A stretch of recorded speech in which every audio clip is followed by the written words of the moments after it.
40 বছর হয়ে গেল যখন আল্লাহর পক্ষ থেকে ফয়সালা হয়ে গেল, বন্ধুরে তুমি আর কাঁদবা না।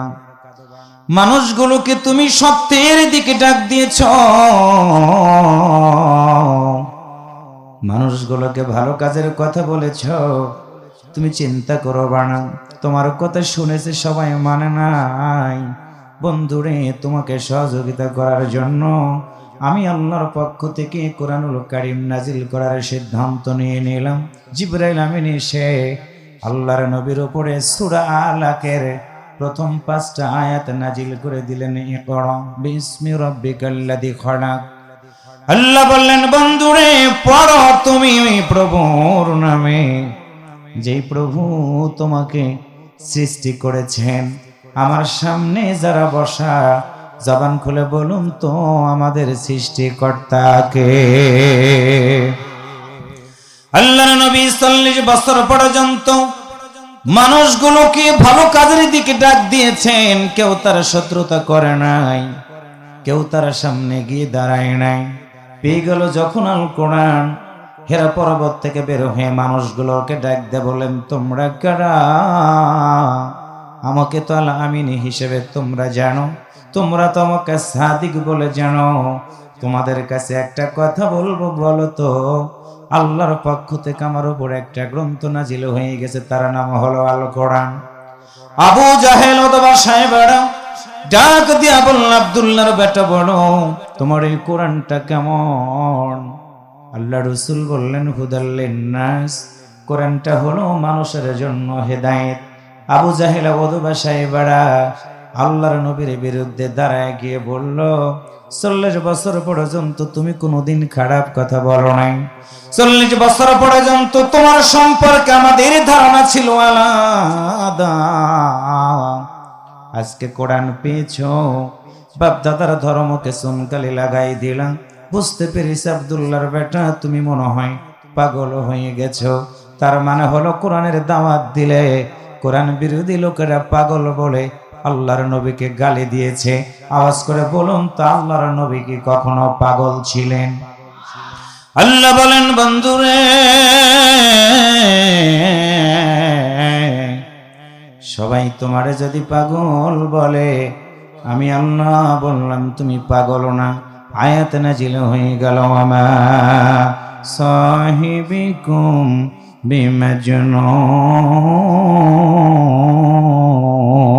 বিমাজনুন। আল্লাহ রাসূলকে বললেন, বন্ধুরে তুমি পাগল না, পাগল না। কোরআনের দাওয়াত দেওয়া আল্লাহর নবী শুরু করে দিলেন। সূরা হামিমের সাজদা আয়াত নাম্বার 33। আল্লাহ বলেন, রাসূল মানুষগুলোকে দাওয়াত দিয়ে দাও। ওয়ামান আহসানু কাওলাম মিম্মান দাআ ইলাল্লাহি ওয়া আমিলা সালিহান ওয়া ক্বালা ইন্নানি মিনাল মুসলিমিন।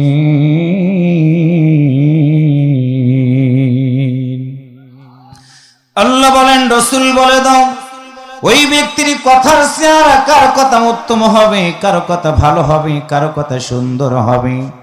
যেই ব্যক্তি মানুষদেরকে আল্লাহর কথা আহ্বান করে, শুধু আহ্বানই করে না, ও আমিলা সালিহান, তারা নিঃসন্দেহে ভালো কাজ করে, শুধু ভালো কাজই করে না, ওয়া ক্বালা ইন্নানি মিনাল মুসলিমিন, এবং তারা ঘোষণা করে বলে আমি একজন মুসলমান। আমার সামনে যারা বসা, আওয়াজ করে বলুন তো আমরা কি? একটু কথা বলুন, আমরা কি? সম্মানিত দিনী ভাই সব, মুসলমান কাকে বলা হয়? মুসলমান শব্দের অর্থ হলো আত্মসমর্পণ করা, পৃথিবীর কোনো মানুষের কাছে না। মুসলমানেরা আত্মসমর্পণ করবে একমাত্র আল্লাহর কাছে। আল্লাহ বলেন, ইয়া আইয়ুহাল্লাযীনা আমানুত্তাকুল্লাহা হাক্কা তুকাতিহি ওয়া লা তামুতুন্না ইল্লা ওয়া আনতুম মুসলিমুন।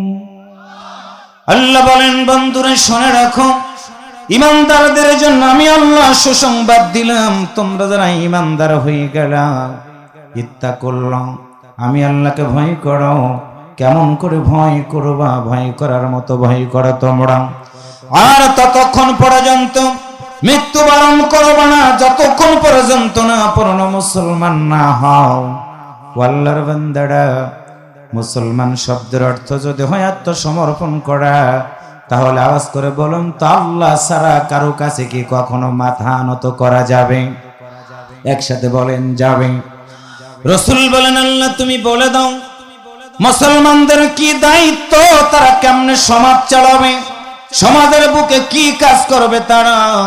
আমার আল্লাহ আয়াত নাজিল করে জানাই দিলেন, বন্ধুরে, মানুষের মধ্যে উত্তম মানুষ হবে তারা এই পৃথিবীতে যাওয়ার পর দুইটা কাজ করবে যারা। আল্লাহ বলেন, কুনতুম খায়রা উম্মাতিন উখরিজাত লিন-নাস তা'মুরুনা বিল মা'রুফ ওয়া তানহাউনা আনিল মুনকার ওয়া তু'মিনুনা বিল্লাহ।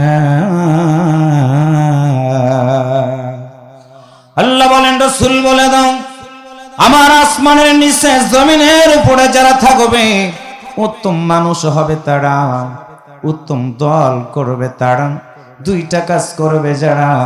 এক নাম্বার হলো সৎ কাজের আদেশ দিবে, দুই নাম্বার হলো অসৎ কাজ থেকে মানুষগুলোকে বিরত রাখবে, তিন নাম্বার হলো তুমিনুনা বিল্লাহ, জীবন যতদিন তাদের চলবে রে আমি আল্লাহ ছাড়া কারো প্রতি তারা বিশ্বাস স্থাপন করবে না। আওয়াজ করে বলুন তো, আমরা বিশ্বাস রাখবো কার প্রতি? রাসূল বলেন, আল্লাহ তুমি বলে দাও এই মানুষগুলো তোমার জমিনে কি কাজ করবে তারা। আমার আল্লাহর একটা আয়াত নাজিল করে বললেন, বন্ধুরে, মানুষগুলো পৃথিবীতে যাবে, কি করবে তারা? ওয়ামা খালাকাতুল জিন্না ওয়াল ইনসা ইল্লা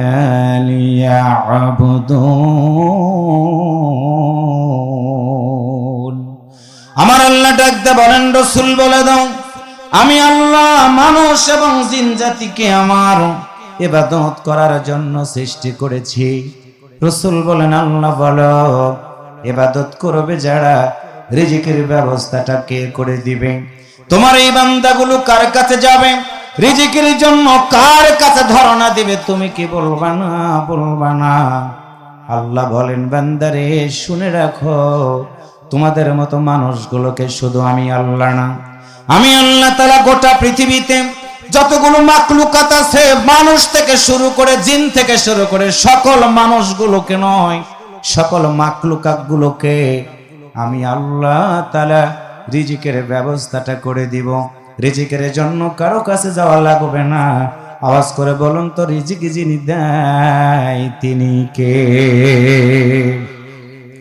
আল্লাহ বলেন, আল্লাযী জাআলা লাকুমুল আরদা ফিরাশাও ওয়াস সামাআ বিনাআও ওয়া আনসালা মিনাস সামাই মাআন فأخرج به من الثمرات رزقا لكم فلا تجعلوا لله أندادا وأنتم تعلمون। আল্লাহ বলেন, রাসূল বলে দাও আমি আল্লাহ আসমানটাকে ছাদ বানালাম, জমিনটাকে বিছানা বানালাম। আমার বান্দা বান্দিরা কি খাবে তারা? আসমান থেকে বৃষ্টি দিব, রোদ দিব, কুয়াশা বের হয়ে যাবে, জমিনের বুকে ফসল ফলবে তারা, ওই ফসলগুলো খাবে। খাওয়ার পরে তাদের জন্য আমি আল্লাহ দায়িত্বটা দিয়ে দিলাম, আকিমুস সালাতা ওয়া আতুজ যাকাতা ওয়ারকাউ মা'আর রাকিঈন। আল্লাহ বলেন, রাসূল বলে দাও আমার দোয়া পৃথিবীতে যাওয়ার পরে আমি আল্লাহ রিজিক খাবে, আমি আল্লাহ রিজিক খাওয়ার পরে তারা ঘুমাবে না, ঘুমাবে না, তারা অন্যদিকে দৃষ্টি দিবে না। ঈমানদার যারা হয়ে যাবে, এক নাম্বার কাজ হলো তাদের আকিমুস সালাত, তারা নামাজ প্রতিষ্ঠিত করবে। নামাজ কায়েম করবে। 2 নম্বর হলো ওয়াতুজ যাকাত, তারা যাকাত প্রদান করবে। 3 নম্বর হলো ওয়ারকাউ মা'আর রাকিঈন, যতদিন বাঁচবে তারা রুকুকারীদের সাথে রুকুকারী হয়ে যাবে তারা। রাসূল বলেন, আল্লাহ তুমি বলে দাও এই 3টা কাজ যারা করবে আল্লাহ তাদের ডান দিকে বাম দিকে সামনে পিছনে শত্রু তৈরি হয়ে যাবে। আল্লাহ তাআলা তুমি কি বলবা না ইমানদাররা ইসলামের ভিতরে কেমন ভাবে জীবন চালাবে, তুমি কি বলে দিবা না? আমার আল্লাহ তাআলা কোরআনুল কারীমের আরেকটা আয়াত নাযিল করে বললেন, বন্ধুরে তুমি শুনে রাখো, ইয়া আইয়ুহাল্লাযীনা আমানু দুখুলু ফিস-সিলমি কাফা ওয়া লা তাত্তাবি'উ খুতুওয়াতিশ শাইতান ইন্নাহু লাকুম আদুব্বুম মুবিন। একটু আল্লাহু আকবার জোরে বলা দরকার। নামটা তো তাফসিরুল কোরআন মাহফিল। তাফসিরুল কোরআন মাহফিলের হক হলো তাফসির কোরআন টু কোরআন। আমি যতটুকু সময় কথা বলবো অন্তত কয়েকটা আয়াত তেলাওয়াত করব। আপনাদের কি অসুবিধা হচ্ছে ভাই? না, কোরআনের আয়াত সবাই সহ্য করতে পারে নাই। কারণ হলো অনেক দিন চলে গেছে, বক্তাদের সামনে থেকে এই মাইক্রোফোনটা কেড়ে নিয়েছিল। এমন ঘটনা আছে না নাই? কথা বলেন আছে না নাই? আজকে হারিকেন লাগায় তাদের আর খুঁজে পাওয়া যায় না, কারণ বক্তার সামনে থেকে মাইক্রোফোন কেড়ে নিতে পারে কোন মুসলমান নিতে পারে না। পিতৃ পরিচয়হীন যার সন্তানেরা বক্তাদের সামনে মাইক কেড়ে নিতে পারে। কথা বলেন ঠিক কিনা? মুসলমানের ঘরে জন্ম নিয়ে মুসলমানদের দেশে বসবাস করে কেড়ে নিবে, এখন মুসলমানেরা তাদের সামনে রাখবে না। কথা বলেন ঠিক কিনা? সুতরাং যতক্ষণ কথা বলবো আল্লাহর কোরআন থেকে, কারণ আমরা ইমানদার, আমরা মুসলমান, আমরা ভয় করি কাকে? আর একটু জোরে বলেন কাকে? আল্লাহ বলেন, বন্ধুরা শুনে নাও, আমি আল্লাহর কথা তোমরা যখন বলবা, আমি আল্লাহর জমিনে আমার দিন কায়েমের কথা যখন বলবা, ডান দিকে শত্রু তৈরি হয়ে যাবে, বাম দিকে শত্রু তৈরি হবে, সামনে শত্রু তৈরি হবে, পিছনে তোমার শত্রুতা তৈরি হয়ে যাবে। বন্ধুরে তোমারে জানাই দিয়ে দিলাম, শয়তান সবার কাছে যেতে পারলেও ইমানদারদের কাছে কখনো শয়তান যেতে পারবে না। আল্লাহ বলেন, আল্লাহু ওয়ালিয়ুল্লাযীনা আমানু ইখরিজুহুম মিনাদ-দুলুমাতি ইলান-নূর। কি সুন্দর করে আল্লাহ বলেন, রাসূল বলে দাও ইমানদার তো তারা হবে, আমি আল্লাহকে যারা বন্ধু হিসাবে মেনে নিবে, আমি আল্লাহকে বন্ধু হিসাবে মানবে, তো তারা হুয়াজতাবাকুম, আমি আল্লাহ যাদেরকে বাছাই করে নিয়েছি।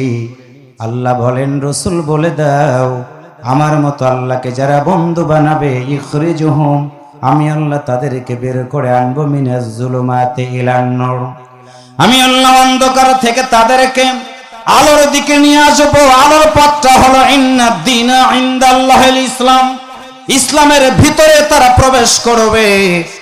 রাসূল বলেন, আল্লাহ বলো ইসলামের ভিতরে পরিপূর্ণ প্রবেশ করবে যখন, ইমানদার তারা তো পরীক্ষার মধ্যে পড়ে যাবে তখন। কারণ হলো বেঈমান লোকেরা কখনো চাবে না ইমানদারেরা পার্লামেন্টে দেয়, সংসদ চালাক।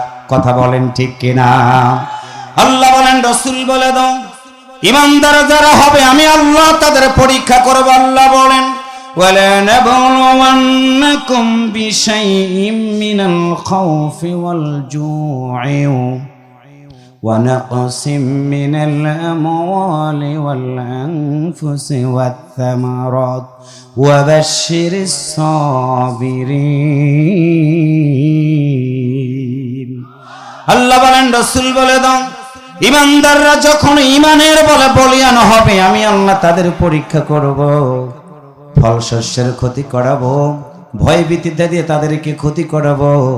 এরপরেও তাদের জন্য একটা সুসংবাদ হলো ওয়াবাশশিরিস সাবিরিন, এমন ক্ষতিগ্রস্ত হওয়ার পরেও ধৈর্য ধারণ করে থাকবে যারা, আল্লাহ বলেন তাদের জন্য হলো সুসংবাদ। আল্লাহর বান্দারা, আল্লাহ যদি বলে তাদের জন্য সুসংবাদ, কি সুসংবাদ আল্লাহ তাআলা সেটাও বলে দিয়েছিলেন রাসূলের মাধ্যম দিয়ে।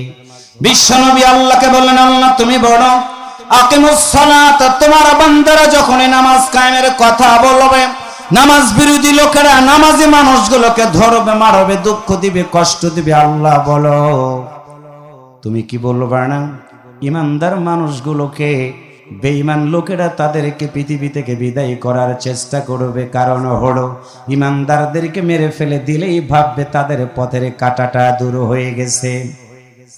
আল্লাহ বললেন, বন্ধুরা শুনে রাখো, ইমানদারদের জন্য আমি আল্লাহ বলে দিলাম, আমি আল্লাহর জমিনে আল্লাযীনা ইউকিমুনাস সালাত, যারা নামাজ কায়েম করতে চায়, যারা নামাজ প্রতিষ্ঠিত করতে চায়, ইসলামী রাষ্ট্র যদি কখনো কায়েম হয়, সম্মানিত দিনী ভাইরা, এই বাদুল্লাহপুর মসজিদের মাহফিলে এসে আমি রাকিবুলকে নামাজের ওয়াজ করতে হবে না। সলঙ্গা থানার ওসি সাহেব নামাজের ওয়াজ করবেন, আজান হয়ে গেলে তিনি একটা চক্কর মেরে দিবেন। পার্লামেন্টে 300 জন মেম্বার যদি আল্লাহর এই কোরআনটা দিয়ে পার্লামেন্টে আইন যদি পাশ করে নামাজের বিধান বাধ্যতামূলক করা হলো, আজান হয়ে গেলে আমার ভাইয়েরা কোনো দোকান খোলা থাকবে না, ব্যবসা বাণিজ্য তখন বন্ধ হয়ে যাবে, দোকানের শাটার নামানো হবে, মাঠের ভিতরে কাজ করবে যারা, কাজটাকে রেখে দিয়ে মসজিদের ভিতরে ঢুকে যাবে। এমন একটি ইসলামী সমাজ চাই না তো তারা আল্লাহর এই জমিনে সন্ত্রাস জঙ্গিবাদের সাথে জড়িত যারা, আওয়াজ করে বলেন কথা ঠিক কিনা?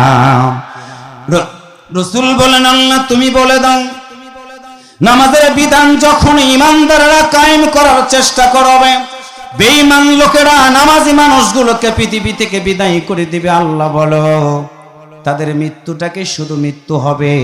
তুমি তো বলেছো কুল্লু নাফসিন যায়িকাতুল মাউত, প্রতিটা প্রাণীকে মৃত্যুর সাথে গ্রহণ করা লাগবে। আল্লাহ তুমি বলো নামাজের বিধান কায়েম করার জন্য যারা জীবন দিয়ে দিল তারা কি মারা গেল? আল্লাহ বলেন, রাসূল না না না, নামাজের বিধান কায়েম করতে গিয়ে আমি আল্লাহর জমিনে আমার দিন বাস্তবায়ন করতে গিয়ে জালিমরা যদি ইমানদারদেরকে মেরে ফেলে দেয়, ইমানদারদেরকে বলে দাও তারা মরে না, বরং আমি আল্লাহ বললাম তারা শহীদ হয়ে গেছে। আল্লাহ বলেন, ওয়ালা তাকুনু লিমান ইয়াকতালু ফি সাবিলিল্লাহি আমওয়াত বাল আহইয়াউ ওয়ালাকিন লা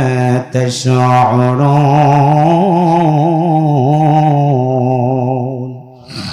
আরেকটু জোরে বলা দরকার।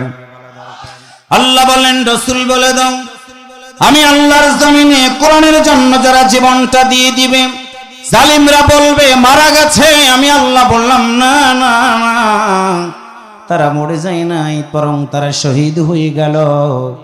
আর শহীদ যারা হয়ে যাবে, মরতে দেরি হবে, আমি আল্লাহ তাদেরকে জান্নাত দিতে দেরি করব না।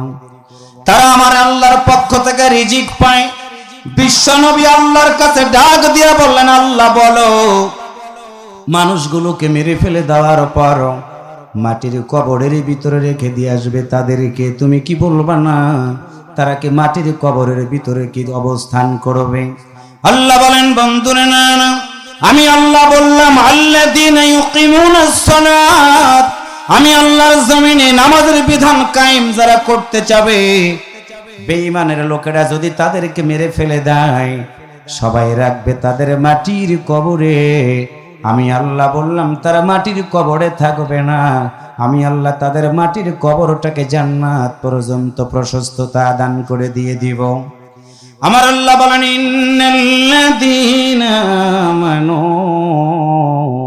ওয়া আমিলুস সালিহাতি লাহুম জান্নাতুন তাজরি মিন তাহতিহাল আনহার যালিকাল ফাউজুল কাবীর।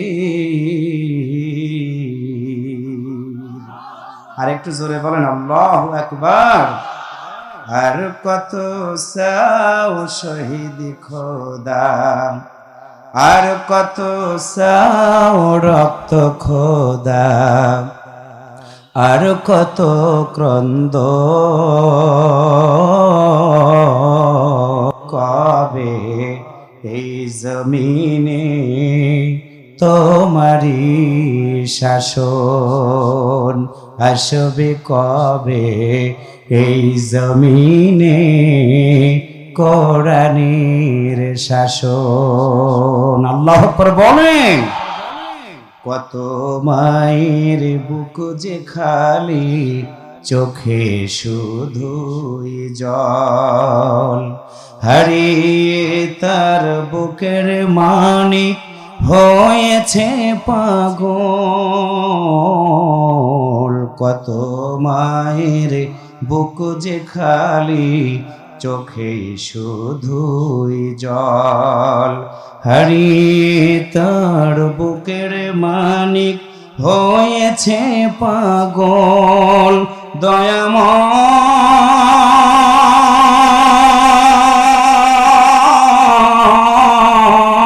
দয়াময় আর কত কাল সইবে তুমি এমন আচরণ,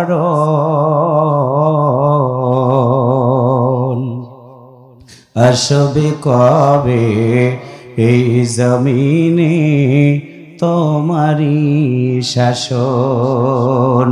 আর কত চাও শহীদ খোদা, আর কত চাও রক্ত খোদা, আর কত ক্রন্দন, আসবে কবে এই জমিনে তোমারি শাসন, আসবে কবে এই জমিনে কোরআনের শাসন। একটু আল্লাহু আকবার বলেন। সম্মানিত প্রিয় মা বোনেরা, যুবকেরা শুনে নেন, আল্লাহর জমিনে নামাজের বিধান কায়েম করা লাগবে। এই ক্ষেত্রে পুরুষ যেমন ভূমিকা নিবে, নারীদেরকে ঠিক তেমনি ভূমিকা নেওয়া লাগবে। সম্মানিত যুবক ভাইয়েরা, মুরব্বীরা, মা বোনেরা, আল্লাহর নবী কোরআনের দাওয়াত দিয়েছেন। খাদিজা রাদিয়াল্লাহু তাআলা আনহা তাকে সহযোগিতার হাতটা বাড়ায় দিয়েছেন। আল্লাহর নবী কোরআনের দাওয়াত দেওয়ার জন্য বাড়ি থেকে যখন বের হয়ে গিয়ে মানুষের দ্বারে দ্বারে গিয়ে কোরআনের কথা বলেছেন, আল্লাহর নবী খাদিজা রাদিয়াল্লাহু তাআলা আনহা ঘরের দরজাটা তিনি কখনো বন্ধ করে ঘুমান নাই। আল্লাহর নবী ঘরের ভিতরে ঢোকার পরে খাদিজাকে ডাক দিয়া বললেন, খাদিজা রে বলো, এই সমাজের বুকে সবাই ঘুমায়, আমি নবী যখন বাড়ি থেকে বের হয়ে যাই তুমি কি ঘুমাও না? ঘুমাও না? আমি এসে দেখি ঘরের দরজাটা খোলা। খাদিজা রে, আমি তোমার কাছে জানতে চাই, বলো তোমার শরীরের ভিতরে কি একটাবার ক্লান্তির ছাপ আসে না? আল্লাহর নবীর সামনে দাঁড়ায় খাদিজা রাদিয়াল্লাহু তাআলা আনহা ডাক দিয়ে বলে, স্বামী আমার, আমি খাদিজা, আপনার মতো নবীকে আমার জীবনের চেয়ে অনেক বেশি ভালোবাসি। একটু আল্লাহু আকবার জোরে বলেন। আল্লাহ রাসূল বললেন, খাদিজা রে বলো, আমি নবী যখন বের হয়ে যাই তুমি কেন ঘরের দরজাটা লাগাও না? তুমি কেন আমার জন্য অপেক্ষা করো? খাদিজা রাদিয়াল্লাহু তাআলা আনহা নবীর দিকে তাকায়া চোখের পানি ছেড়ে দিয়ে বলে, স্বামী আমার, শুনে রাখবেন, আপনার বিরুদ্ধে তো আবু জাহেল ওদবার দলের এলাকার লোকেরা তো সারাক্ষণ আপনাকে মারতে চায়। আমি এই জন্য ঘরের দরজাটা খুলে দাঁড়ায় দাঁড়ায় থাকি। আল্লাহর জমিনে নামাজের বিধান কায়েমের জন্য আপনি যখন বের হয়ে যান, আবু জাহেলের দলের লোকেরা আপনার মতো স্বামীর দিকে যদি আক্রমণ করা শুরু করে দেয়, এমনকি আপনার বিরুদ্ধে যদি তারা আক্রমণ করা শুরু করে দেয়, আপনি যখন আমার বাড়ির দিকে আসবেন, ঘরের দরজাটা যখন বন্ধ করে আমি রাখবো, আপনি এসে আমাকে খাদিজা খাদিজা বলে ডাক দিতে থাকবেন। এই সময়টুকুর ভিতরে আবু জাহেলের দলের লোকেরা এসে যদি আপনার মতো স্বামীর গায়ে একটা আঘাত করে, গো স্বামী, আমি খাদিজা, আপনার গায়ে একটা আঘাত করে তো দূরে থাক, আমার চোখের সামনে যদি আপনার মতো রাহমাতাল লিল আলামিনের গায়ে যদি একটা ফুলের টোকাও দেয়, আমি খাদিজা কখনোই একটা বারের জন্য সইতে পারব না। যার কারণে আমি খাদিজা ঘরের দরজাটা বন্ধ রাখি না, ঘরের দরজাটা খুলে রেখে দেই। সম্মানিতা মা বোনেরা, যুবকেরা, আপনাদের পায়ে ধরে বলে গেলাম, আমার আল্লাহ তাআলা ডাক দিয়ে বলেন, ইয়া আইয়ুহাল্লাযীনা আমানু কু আনফুসাকুম ওয়া আহলিকুম নারা। তুমি যদি ঈমানদার হও, আল্লাহ বলেন এক নাম্বার কাজ হলো তুমি জাহান্নামের আগুন থেকে নিজে বাঁচো, এরপর পরিবার পরিজনদেরকে বাঁচাও। সম্মানিত মা বোনেরা, আপনার সন্তান যখন পৃথিবীর বুকে আগমন করবে, ওই সন্তানটা যখনই বড় হতে থাকবে, মায়ের কাছ থেকে প্রতিটা সন্তান কথা শেখে। যার কারণে সিদ্ধান্ত নেবেন, সন্তানটা যখন কথা বলা শুরু করে দিবে, সুন্দর করে সন্তানটাকে সালাম শিখিয়ে দিবেন। মাদ্রাসায় সন্তানটাকে কোরআন শিক্ষা করার জন্য মক্তবে পাঠাবেন। আপনার সন্তানকে কিন্ডারগার্টেন স্কুলে পাঠান, যেখানে পাঠান আমি নিষেধ করব না। তবে আমি শুধু আপনাদেরকে জানাই দিয়ে গেলাম, আপনার সন্তানটাকে যদি সকালবেলা মক্তবে আপনি পাঠান, আপনার সন্তানের সিনার ভিতরে আল্লাহর কোরআনটা ঠিক মতো যদি প্রতিষ্ঠিত হতে পারে, মা, বিল্ডিং তৈরি করার সময় সুন্দর করে ফাউন্ডেশনটা দিতে হয়। ফাউন্ডেশনটা যদি ভালো হয়, ওই বিল্ডিং কখনো ধসে পড়ে যায় না। ঠিক তেমনি আমি আপনাদের জানাই দিয়ে দিলাম, আপনার সন্তানের সিনার ভিতরে যদি আল্লাহর কোরআনটা ঢুকায়া দিতে পারেন, আপনার সন্তান কোনোদিন ধসে যাবে না, লাইনচ্যুত হবে না। আপনার সন্তান কোনোদিন সন্ত্রাসী, গাজারু, মদারু, ইয়াবাখোর হবে না। আপনার সন্তানটা হয়ে যাবে আল্লাহর দ্বীনের একজন দায়ী। একটু আল্লাহু আকবার জোরে বলেন। আজকে আমাদের সন্তানগুলো খারাপের দিকে চলে গেছে, একটাই কারণ, আজকে 5 তারিখে 5ই আগস্টে ছাত্র যুবকদের গণ অভ্যুত্থানের মাধ্যম দিয়ে আমরা নতুন একটা স্বাধীনতা পেলাম। সেই যুবকেরা যদি আজকে স্বাধীনতা অর্জন করার পরে রক্ষা করার ভূমিকা যুবকদেরকে নিতে হবে। সেই ভূমিকা যুবকেরা নিবে যেমন করে, আল্লাহর কোরআনটা সিনার ভিতরে তারা আঁকড়ে ধরে জীবন চালাবে, আল্লাহর জমিনে দ্বীন কায়েমের পক্ষে তারা আন্দোলন করবে। আল্লাযীনা ইউকিমুনাস সালাত, নামাজ প্রতিষ্ঠিত করার জন্য তারা যদি ময়দানে ভূমিকা রাখে, আমার বিশ্বাস আগামী দিন হয়ে যাবে কোরআনের দিন, আগামীর দিন হয়ে যাবে ইসলামের দিন। কারা কারা কোরআনের দিন দেখতে চান, একটু দুহাত তুলে আমার আল্লাহকে দেখায়া দেন।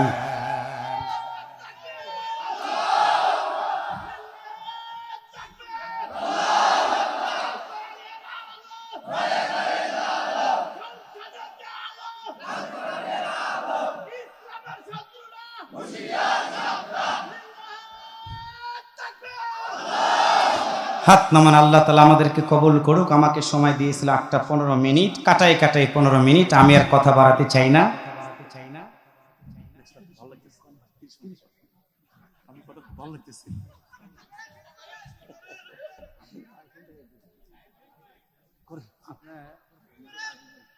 একটু আল্লাহু আকবার বলেন।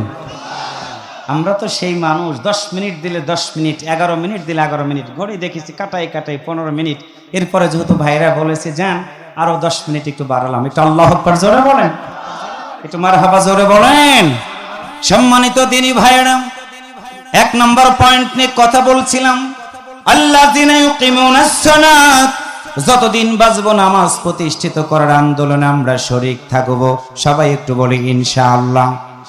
2 নম্বর হলো আল্লাহ বলেন, মিম্মা রাযাকনাহুম ইউনফিকুন। আর একটু জোরে বলুন আল্লাহু আকবার। সম্মানিত বন্ধুরা, এবার একটা হাদিস বলে আমার আলোচনা আমি শেষের দিকে নিয়ে যাব, শুনবেন ভালো করে। আজকে এখানে আসার আগে শুনলাম বাদুল্লাপুর গ্রামের সাংবাদিক মানিক পৃথিবী থেকে বিদায় হয়ে গেছে, হার্ট অ্যাটাক করে দুনিয়া থেকে বিদায় হয়ে গেছে। একটু আওয়াজ করে বলুন তো, আমরা একদিন মরে যাব, আল্লাহর কাছে আমাদের একদিন দাঁড়াইতে হবে। কি নিয়ে দাঁড়াবো? আল্লাহ বলেন ইকরা কিতাবাকা কাফা বিনাফসিকা ইয়াউমা আলাইকা হাসিবা। একটু আল্লাহু আকবার জোরে বলেন। আল্লাহ বলেন বান্দারে শুনে রাখো, তোমার জীবন যেদিন থাকবে না আমি আল্লাহ বলবো তোমার আমলনামাটা পড়ো, আমি বলবো তোমার আমলনামাটা।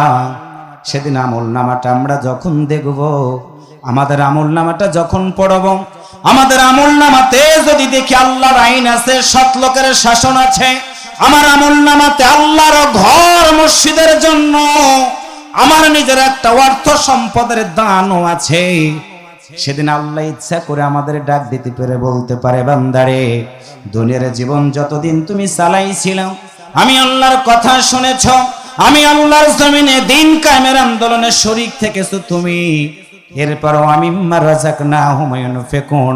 বান্দারে, আমি আল্লাহ যেই তোমারে সম্পদ দিয়েছিলাম, সেখান থেকে একটা অংশ তুমি আল্লাহর জন্য দান করে দিয়েছো।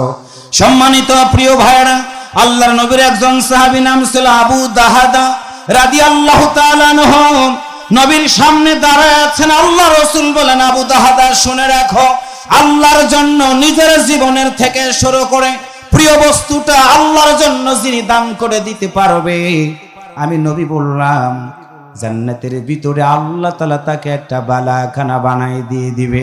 সুবহানাল্লাহ জোরে বলেন। আবু দাহাদা রাদিয়াল্লাহু তাআলা আনহু নবীর সামনে দাঁড়ায় বলল, হুজুর, আমার সম্পদ বলতে এখন আর কোনো কিছু নাই, একটা খেজুরের বাগান আছে হুজুর, ওই খেজুরের বাগানে 600 গাছ আছে, ওই বাগানের ভিতরে আমার একটা বাড়ি আছে, এছাড়া আমার আর কোনো কিছু উপার্জন করার মতো সম্পদ নাই। হুজুর, জান্নাতের ভিতরে আপনার মতো নবীর সাথে আমি আবু দাহাদা একটু বার থাকতে চাই। আল্লাহু আকবার। আল্লাহ রাসূল বলেন, আবু দাহাদা বলো তুমি কি বলতে চাও? আবু দাহাদা রাদিয়াল্লাহু তাআলা আনহু নবীর দিকে তাকায়া চোখের পানি ছেড়ে দিয়ে বললেন, ইয়া রাসূলুল্লাহ সাল্লাল্লাহু আলাইহি ওয়াসাল্লাম, আপনার কথা শোনার পর আমি আবু দাহাদা সিদ্ধান্তটা নিয়ে নিলাম, আমার ওই 600 গাছ বিশিষ্ট বাগানটা আমি আল্লাহর জন্য দান করে দিয়ে দিলাম। সুবহানাল্লাহ বলেন। আল্লাহ রাসূল বলেন, আবু দাহাদা উত্তম কাজটা তুমি করো না। আবু দাহাদা আল্লাহর নবীর কাছে বাগানটা দান করে দিয়ে বাগানের দিকে রওনা করলেন। বাগানের বাহির থেকে বিবিকে সালাম দিলেন। সালামের জবাব দিয়ে দেওয়ার পর আবু দাহাদা বললেন, বিবি রে, একটা কথা বলবো তোমাকে, শোনো, আমি বাগানটা আজকে আল্লাহর জন্য দান করে দিয়ে এসেছি, বলো কাজটা কেমন করলাম? আবু দাহাদার বিবি বলল, স্বামী আমার, আল্লাহর জন্য আপনি যেই বাগানটা দান করে দিয়ে এসেছেন অনেক ভালো কাজ করেছেন। আবু দাহাদা বললেন, ঘরের ভিতরে যাও, সম্পদ যা আছে সব নিয়ে তুমি বের হয়ে চলে আসো। আবু দাহাদার বিবি বলল, স্বামী আমার, না না, যে আল্লাহর জন্য আমাদের বাগানটা দান করে দিয়েছেন সে আল্লাহ আমাদেরকে কখনো অনাহারে না খাওয়ায়া রাখবে না, কারণ আল্লাহ বলেছেন হায়াত মওত রিজিক দৌলতের মালিক তিনি, সুতরাং তার জন্য আমি দান করে দিয়েছি, আমি আর ঘরের ভিতরে ঢুকবো না, সম্পদ যা আছে সব আল্লাহর জন্য আমি রেখে দিয়ে আসলাম। ও আল্লাহর বান্দারা, নবীর সাহাবীরা জান্নাতি হওয়ার পরেও আল্লাহর জন্য যদি দান